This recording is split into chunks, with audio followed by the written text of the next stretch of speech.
اعوذ باللہ من الشیطان الرجیم بسم اللہ الرحمن الرحیم۔ عزیز طلبہ السلام علیکم ورحمۃ اللہ وبرکاتہ۔ آج ہم سبق نمبر 7 جس کا عنوان ہے عائلی زندگی کی اہمیت، اس کے سوال نمبر 4 کا سیکنڈ ہاف پڑھیں گے۔ تو چلیں شروع کرتے ہیں۔ سوال نمبر 4 ہے اولاد کے حقوق و فرائض کے بارے میں آپ کیا جانتے ہیں؟ اس پر تفصیلاً نوٹ تحریر کریں۔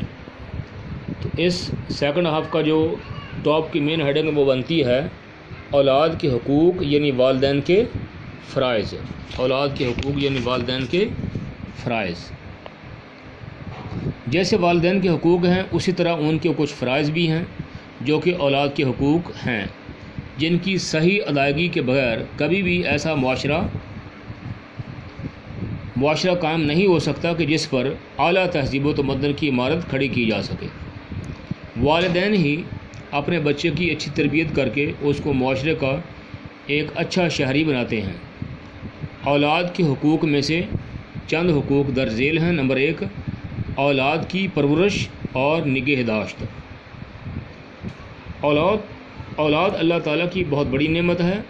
اولاد اپنے والدین کا مستقبل بھی ہوتی ہے، صرف دنیا میں ہی نہیں بلکہ مرنے کے بعد بھی صالح اولاد یعنی نیک اولاد اپنے والدین کے لیے بلندی درجات کا سبب بنتی ہے۔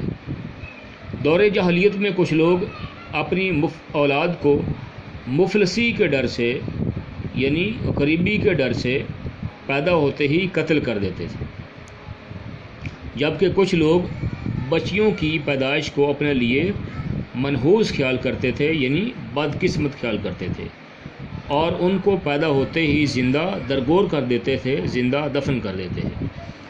اسلام نے ان دونوں کاموں سے منع فرمایا ہے۔ اللہ تعالیٰ کا فرمان ہے ترجمہ، اور اپنی اولاد کو مفلسی کے ڈر سے قتل نہ کرو، کیونکہ ان کو بھی اور تمہیں بھی ہم ہی رزق دیتے ہیں، بے شک ان کا مار ڈالنا بڑا گناہ ہے، یعنی بڑے گناہ کا کام ہے، بہت سخت گناہ ہے۔ سورہ بنی اسرائیل آیت نمبر 31۔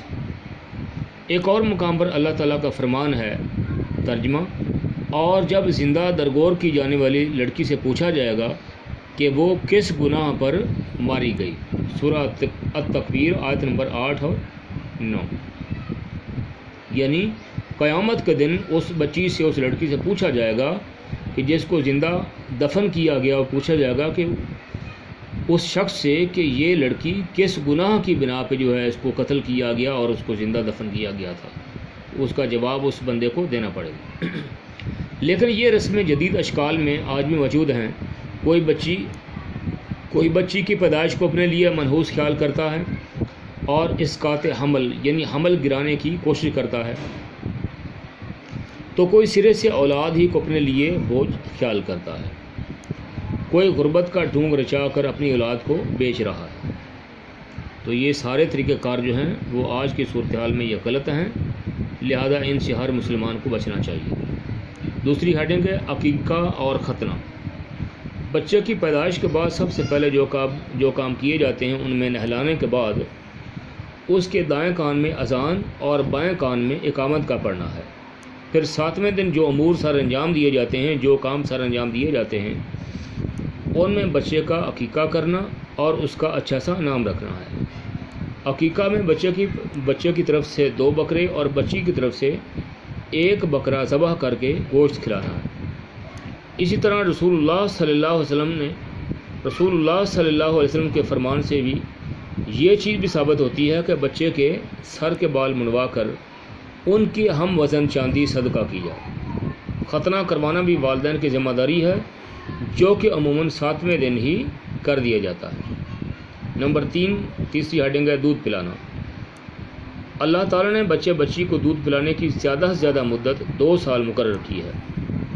اللہ تعالیٰ کا فرمان ہے ترجمہ، اور میں اپنے بچوں کو پورے 2 سال دودھ پلائیں۔ یہ حکم ان کے لیے ہے جو پوری مدت تک دودھ پلانا چاہتے ہیں۔ سورۃ البقرہ آیت نمبر 233۔ یہ حق اس صورت میں بھی باقی رہتا ہے جب میاں بیوی کے درمیان کسی وجہ سے علیحدگی ہو چکی ہو۔ اس صورت میں بھی ماں کے کھانے پینے اور لباس کی ضروریات باپ کے ذمہ ہوں گی۔ نمبر 4، تعلیم و تربیت کا اہتمام۔ اسلام والدین پر اپنے بچوں کی کھانے پینے کی ضروریات پوری کرنے کے ساتھ ساتھ ان کی تعلیم و تربیت کی ذمہ داری بھی عائد کرتا ہے۔ تعلیم سے مراد دنیاوی تعلیم ہی نہیں بلکہ انہیں دین کی معلومات باہم پہنچانا اور ان کی ایسی تربیت کرنا ہے کہ وہ جہنم کی آگ سے محفوظ ہو جائیں، یعنی صحیح اسلامی نہج پر ان کی تربیت کرنا انتہائی ضروری ہے۔ چنانچہ ارشاد نبوی صلی اللہ علیہ وسلم ہے ترجمہ: جب بچے 7 سال کے ہو جائیں تو انہیں نماز کی تلقین کرو، نماز سکھاؤ اور پڑھنے کی ترغیب دو، اور جب 10 سال کے ہو جائیں اور پھر بھی نماز کی پابندی اختیار نہ کریں تو ان کو مار کر بھی نماز کا پابند بناؤ۔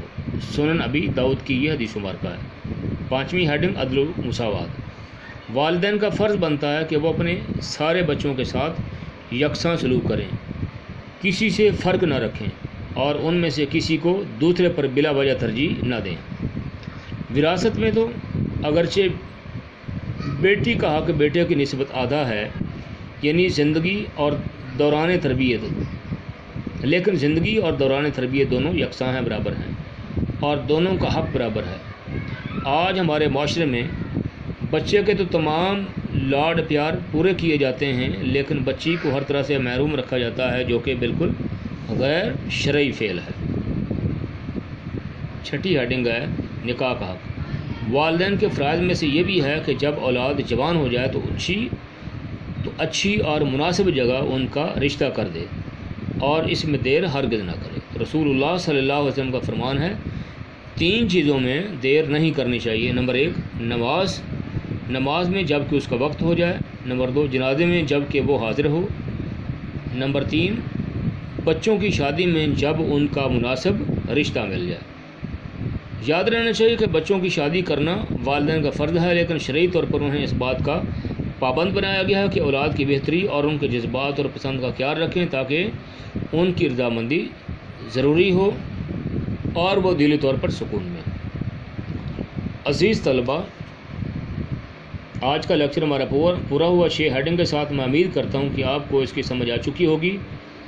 آپ اس سوال کو اچھے طریقے سے یاد کریں، یہ آپ کی ڈائری ہے۔ وما علیہ الا البلاغ المبین۔